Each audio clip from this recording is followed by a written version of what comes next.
Assalamualaikum warahmatullahi wabarakatuh. Kami dari kelompok RI 6 akan mempresentasikan tugas kelompok 3, tugas mata kuliah rekayasa perangkat lunak yang telah kami kerjakan, yaitu tentang sistem pelaporan pelanggaran Kamtibmas melalui aplikasi. Jadi untuk bagian latar belakang dan masalah akan dijelaskan oleh Rini Muhaini. Pada Rini, waktu dan tempat saya persilahkan. Terima kasih kepada moderator yang telah memberikan saya kesempatan untuk menjelaskan. Jadi, kantor desa merupakan suatu tempat yang digunakan oleh pemerintahan desa untuk melaksanakan kegiatan administrasi. Di antaranya, kegiatan untuk pembuatan surat keterangan tidak mampu, pembuatan surat kartu keluarga, dan kartu tanda penduduk. Kemudian, biasanya kantor kecil ini atau kantor desa mulai beroperasi pada pukul 8 pagi hingga pukul 4 sore. Kantor kecil ini merupakan sistem pemerintahan yang paling kecil sekaligus sistem pemerintahan yang paling dekat dengan masyarakat. Dikarenakan pemerintahan ini sering terjun langsung ke dalam masyarakat dan bekerja sama dengan masyarakat, sehingga kecik biasanya lebih mengetahui apa yang diinginkan oleh masyarakatnya.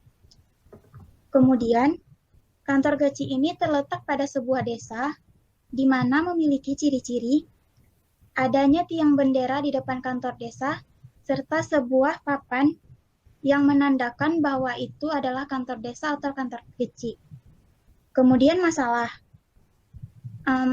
Untuk masalahnya, hal-hal seperti pelanggaran keamanan dan ketertiban baik karena suatu yang kecil, seperti kesalahpahaman, maupun karena suatu yang masalahnya terjadi karena hal yang besar, seperti perzinahan, pencurian, atau pertengkaran.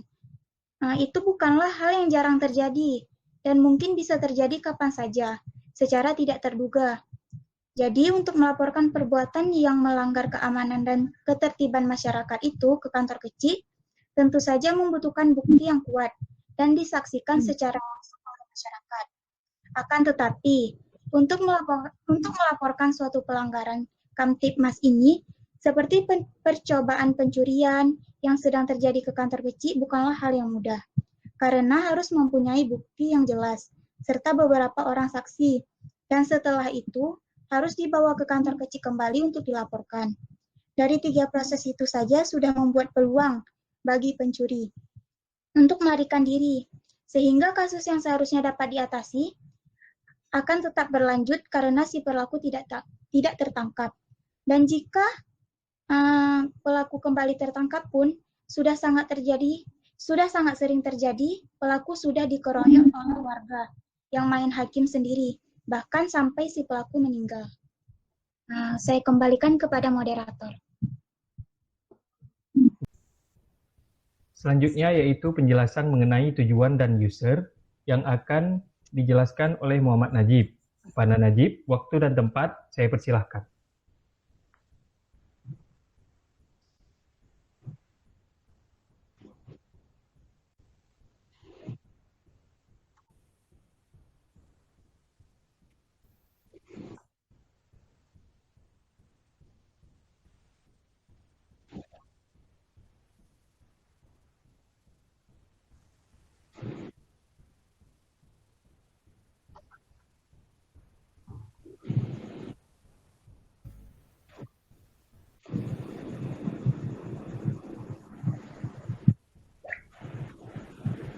Next. Ya, okay.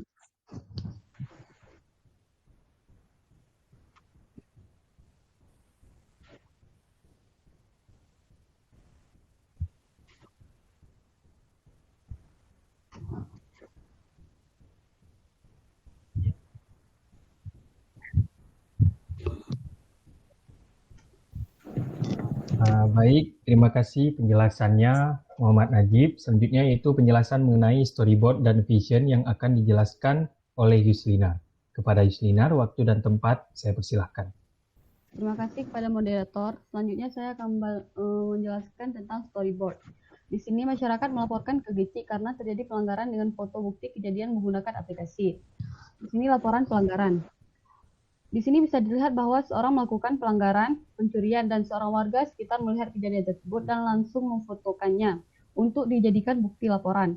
Dan foto tersebut langsung dikirimkan ke kantor kecil menggunakan aplikasi.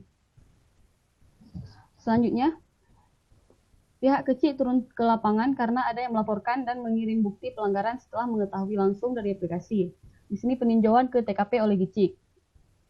Di sini dapat dilihat seorang pegawai menerima laporan pelanggaran yang terjadi dan langsung bergegas ke tempat kejadian untuk mengamankan si pelaku. Di sini pelaku dibawa ke kantor desa terdekat untuk diinvestigasikan sebelum diserahkan ke pihak yang lebih berwajib.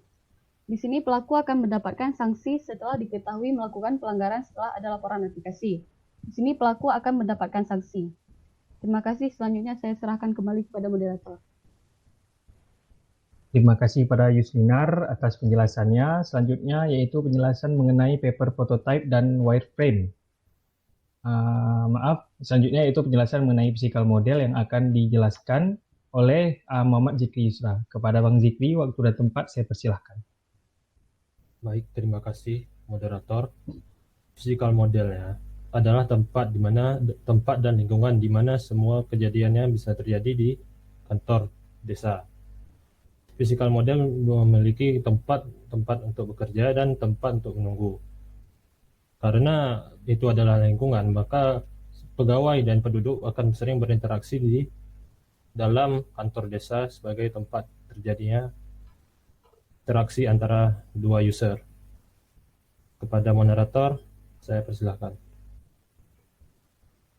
Baik, terima kasih pada Bang Zikri yang telah menjelaskan. Selanjutnya adalah penjelasan mengenai paper prototype dan wireframe yang akan saya jelaskan sendiri.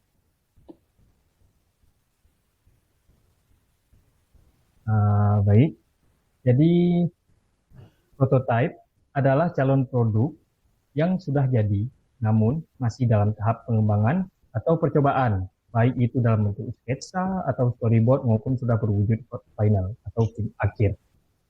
Kemudian paper prototype atau kertas prototype adalah kertas untuk menggambarkan desain dan mengimplementasikan produk yang kita buat dalam bentuk user interaktif atau yang menarik bagi user gitu.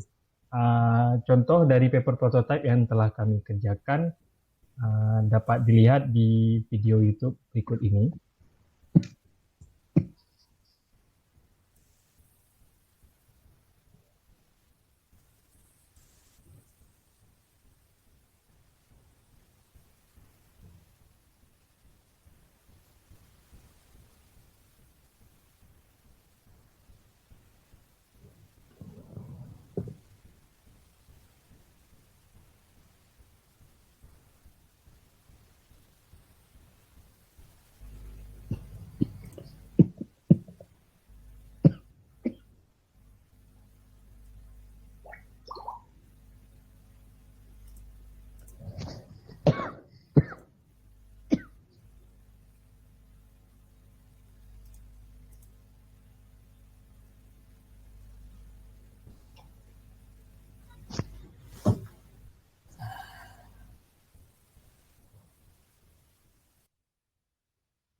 Ya, tadi merupakan video simulasi paper prototype atas aplikasi yang kami kerjakan. Kemudian saya lanjut ke wireframe.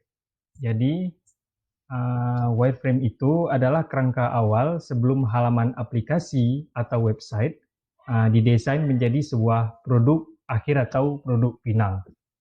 Untuk lebih jelasnya, kita langsung saja masuk ke link Figma yang telah kami buat.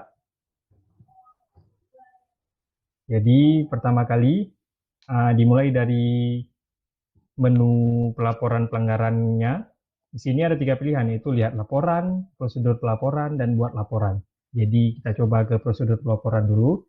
di sini menjelaskan bagaimana prosedur pelaporan tersebut, yang mana pertama kali dimulai dari mengambil foto untuk dijadikan bukti, dan ada banyak lagi prosedur dari pelaporan tersebut. Kemudian kita kembali ke menu yang tadi, kita coba untuk membuat laporan. Jadi pertama kali langkahnya kita harus masukkan gambar untuk jadikan bukti untuk diupload ke aplikasi tersebut. Setelah kita masukkan gambar, maka kita upload. Nah, kemudian setelah kita mengupload gambar, maka akan diberikan halaman deskripsi laporan yang mana berisi lokasi untuk diisi oleh penduduk yang melaporkan. Kemudian ini catatan untuk menjelaskan rincian bagaimana pelanggaran tersebut sedang terjadi.